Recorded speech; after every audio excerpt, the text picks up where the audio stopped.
Hello friends, मैं भारती आपका स्वागत करती हूँ आरजेएम स्टडी के यूट्यूब चैनल पे। आज आपकी हिस्ट्री की 5th क्लास है। आई होप आपने पहले वाला अच्छे से रिवाइज़ किया होगा। हमने सिंधु घाटी सभ्यता को कंप्लीट कर लिया था। आज हम वैदिक सभ्यता को स्टार्ट करेंगे। अगर आपको इस टॉपिक की पीडीएफ चाहिए तो वो आपको टेलीग्राम चैनल पे मिलेगी। आप टेलीग्राम पे जाके आरजेएम स्टडी को सर्च करोगे तो आपको चैनल मिल जाएगा।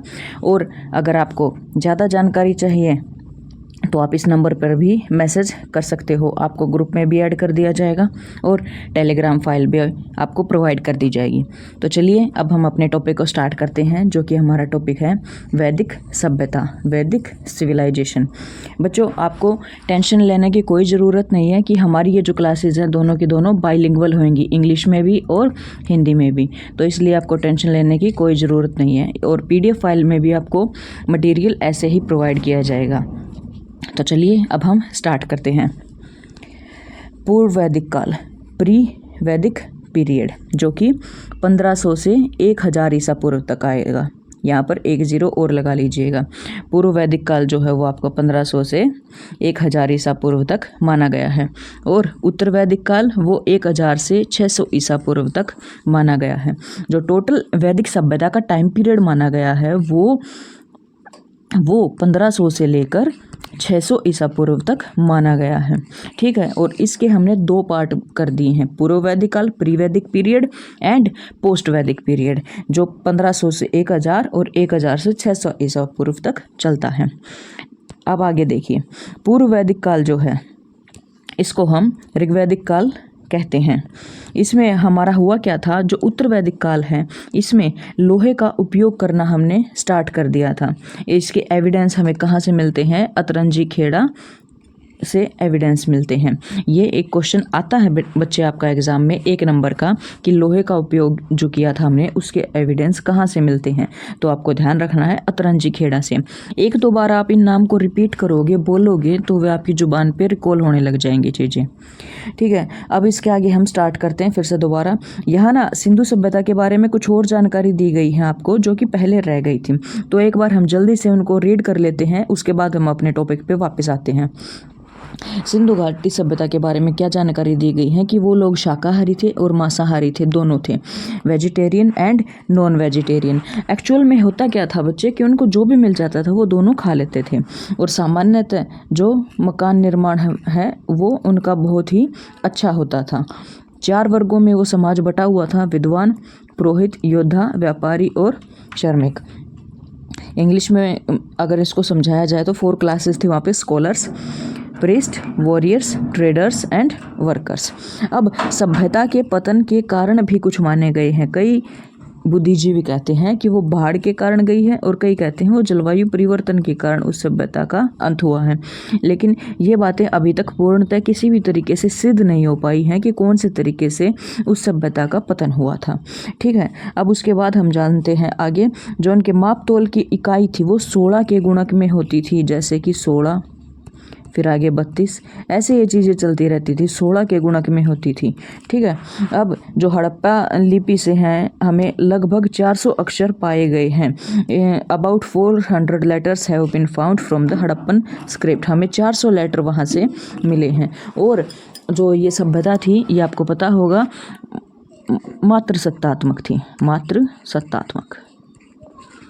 और इनकी लिपि जो थी, इनकी लिपि कैसी थी? भाव चित्रात्मक। इनकी लिपि कैसी थी? भाव चित्रात्मक। आई होप ये आपको याद होगा। तो चलिए अब हम वापस से अपने वैदिक सभ्यता की ओर बढ़ते हैं और यहाँ पर बताते हैं आर्यों का आगमन। अब आर्यों का आगमन के बारे में ना, आर्यन इन्वेजन थ्योरी के बारे में बहुत सारे बातें बताई जाती हैं। हमें पहले क्या बताया गया था कि आर्यन जो हैं उन्होंने यहाँ पर आकर हमला किया था, उन्होंने सिंधु घाटी सभ्यता का पतन किया था। लेकिन ये थ्योरी जो है बिल्कुल गलत प्रूव हो चुकी है। आर्यन जो है एक्चुअल में वो एशिया जो रशिया है, रशिया का जो हिस्सा है वहाँ से आए थे, रशिया यूक्रेन वहाँ से आए थे। इसको हम आगे PDF में भी पढ़ेंगे, अभी आप देखिएगा। जो वैदिक सभ्यता है, वैदिक सभ्यता के बारे में कहा जाता है कि आर्यों ने इस व्यवस्था को जन्म दिया था, वैदिक सभ्यता को। आर्य शब्द का सबसे पहले प्रयोग 1853 में मैक्स मूलर ने किया था। उन्होंने आर्य शब्द का पहले उपयोग किया था।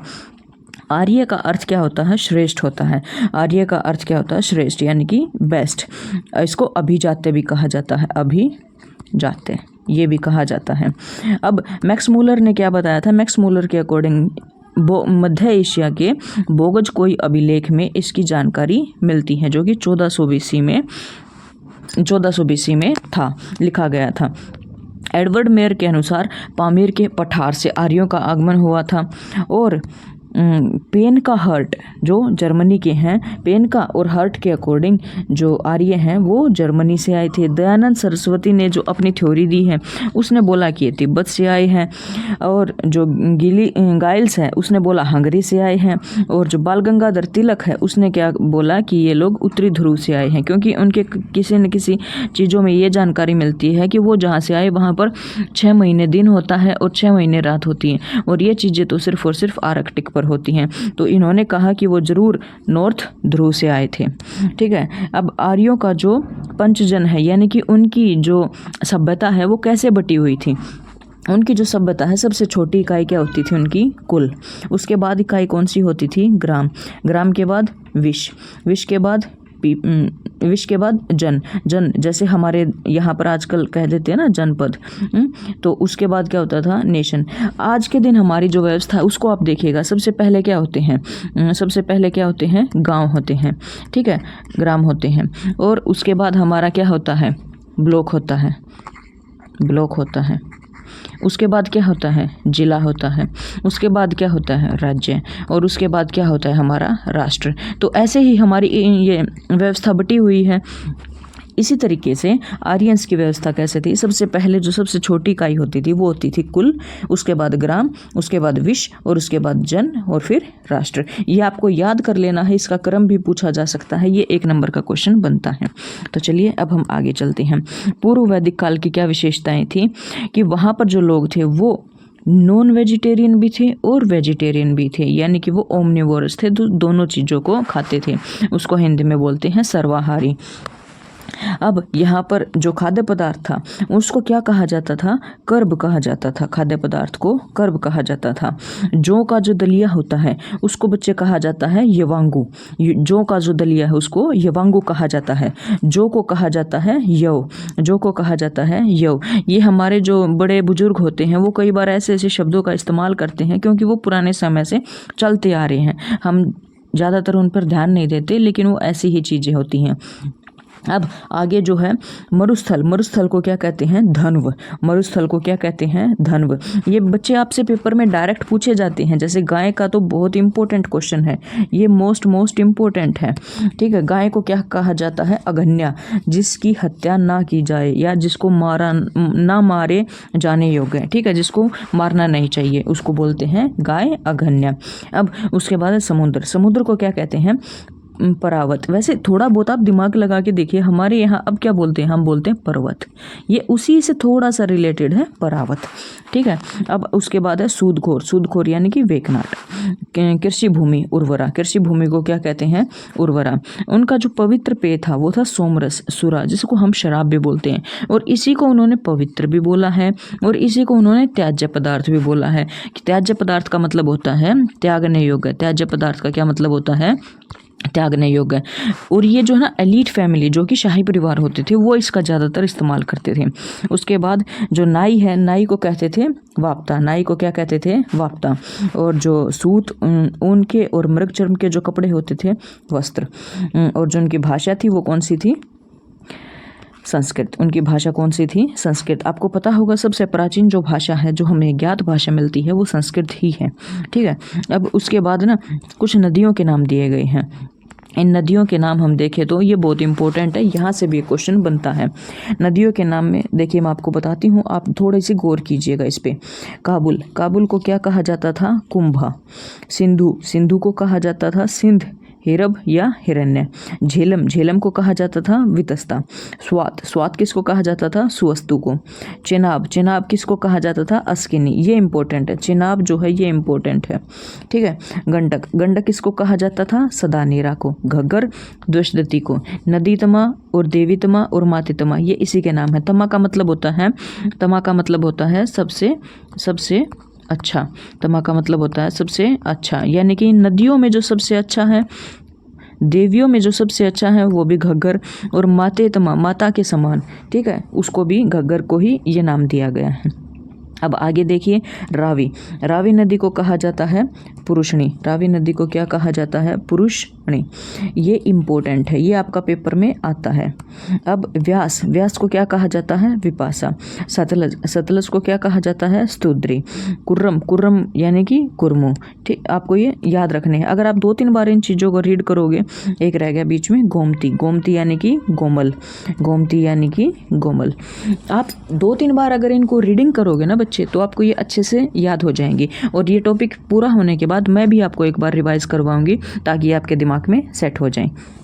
अब ऋग्वैदिक कालीन जो समाज है उसकी कुछ विशेषताएं हैं, उसकी कुछ विशेषताएं हैं, वो हम आपको बता देते हैं। उसमें है क्या, ये देखिए, आपने सिंधु घाटी सभ्यता को देखा था, सिंधु को देखा था, वो कैसी थी, मातृ सत्तात्मक थी, मातृ सत्तात्मक।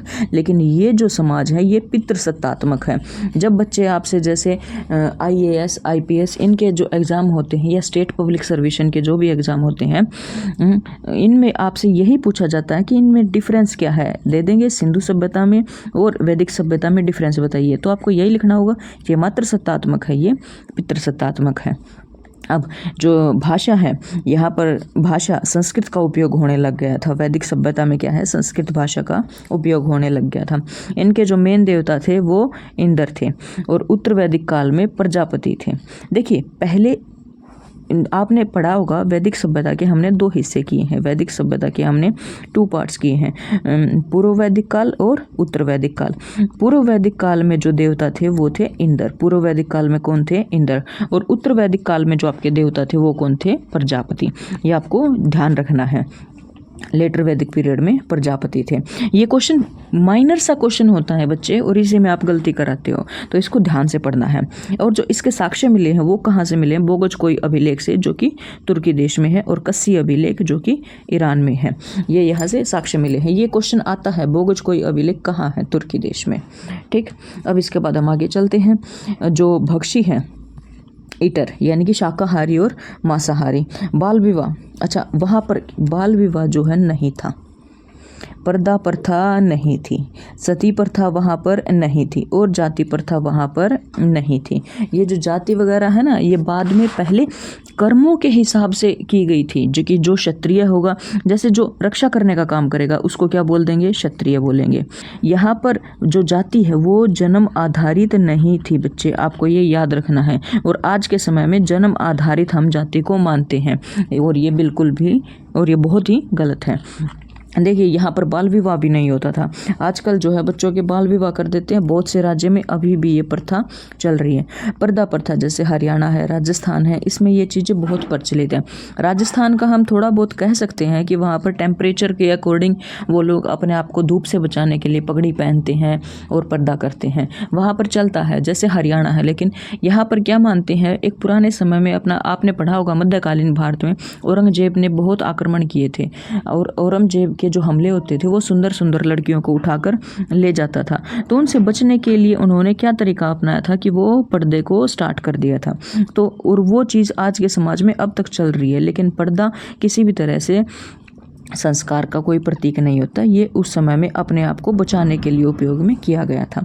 अब सती प्रथा, सती प्रथा जो कि बहुत गलत है, और जिसको ख़त्म करने के लिए भी बहुत सारा जोर लगाना पड़ा था। और जाति प्रथा, जाति प्रथा के बारे में मैंने आपको बताया, क्षत्रिय, वैश्य, शूद्र, ये सारी चीज़ें कर्म आधारित थी, ना कि जन्म आधारित। अब अंतरजातीय विवाह और नियोग प्रथा प्रचलित थी। अंतरजातीय विवाह क्या होता है ये आपको पता होगा, ये आज के समाज में प्रचलित है।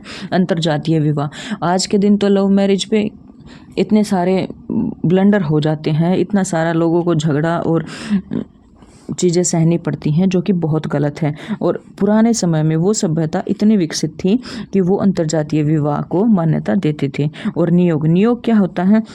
नियोग वो विधि है जिसमें जैसे किसी कोई पुरुष है और वो संतान उत्पन्न नहीं कर सकता, तो उसकी जो पत्नी है उसको परमिशन मिलती थी कि वो किसी एक पुरुष के साथ संबंध बना सकती थी और उनकी जो संतान होगी उसको वो उसका पति अपनाएगा, लेकिन उसके बाद उस स्त्री का उस पुरुष के साथ कोई भी नाता नहीं होता था। इस प्रथा को नियोग कहा जाता था और ये पुराने समय में प्रचलित थी, जिसको आज के दिन आप लोग IVF और दूसरे ट्रीटमेंट जो भी मेडिकल फैसिलिटी आज के दिन चल रही हैं उनका नाम दिया जाता है। वो चीज़ें पुराने समय में भी प्रचलित थी। अब यहाँ पर एक चीज़ और आती है, अनुलोम विवाह। अनुलोम विवाह क्या होता है?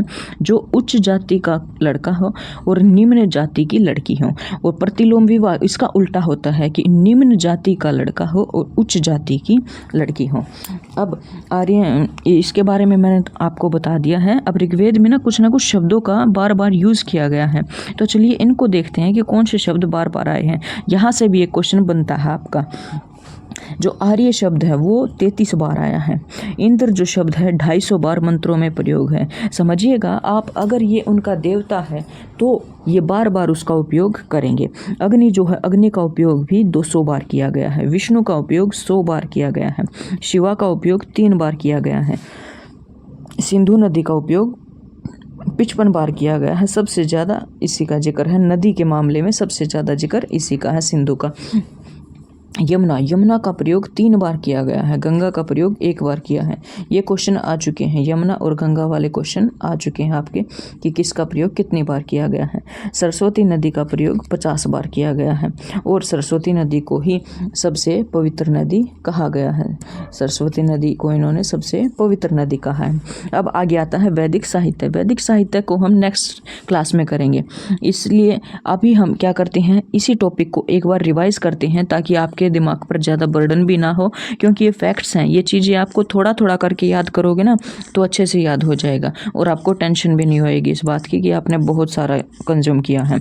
तो धीरे धीरे करके इन चीज़ों को आप पढ़िए और अपने दिमाग में बिठाइए। जैसे ही आप इनको 1-2 बार रिकॉल करेंगे ये आपको याद हो जाएंगे।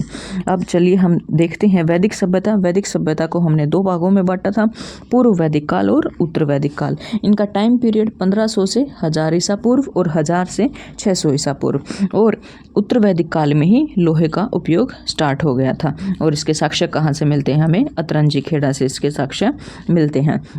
आर्यों के आगमन के बारे में भी बहुत सारी बातें बोली जाती हैं और कहा जाता है कि आर्य जो है रशिया से यहाँ पर आए थे और उन्होंने ही इस व्यवस्था को जन्म दिया था।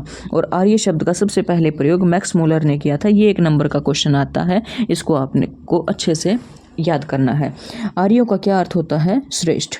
मैक्स मूलर ने मध्य एशिया से आर्यों को आया बताया था। ये बातें बोगज कोई अभिलेख में लिखी हुई है जो कि 1400 BC में बनाया गया था। एडवर्ड मेयर के अकॉर्डिंग पामीर के पठार से ये लोग आए हैं और पेनका और हर्ट के अकॉर्डिंग ये लोग जर्मनी से आए हैं। ये इंपॉर्टेंट नहीं है। दयानंद सरस्वती का इंपॉर्टेंट है कि वो दयानंद सरस्वती की थ्योरी के अकॉर्डिंग ये लोग तिब्बत से आए हैं और तिलक की थ्योरी के अकॉर्डिंग ये लोग उत्तरी ध्रुव से आए हैं। तिलक ने तो अपनी बुक भी लिखी है इसके बारे में, उसने साफ बताया है कि ये लोग कहाँ से आए हैं। उसने अपनी थ्योरी के अकॉर्डिंग उसके साक्ष्य भी दिए हैं उसमें। अब आर्य के जो पंचजन थे वो क्या क्या थे ये आपको याद करना है। पहले आएगा हमारा कुल, उसके बाद ग्राम, फिर विश, जन और राष्ट्र। फिर से एक बार बोलिएगा, कुल, ग्राम, विश, जन और राष्ट्र। ये आपको अच्छे से याद हो जाएगा।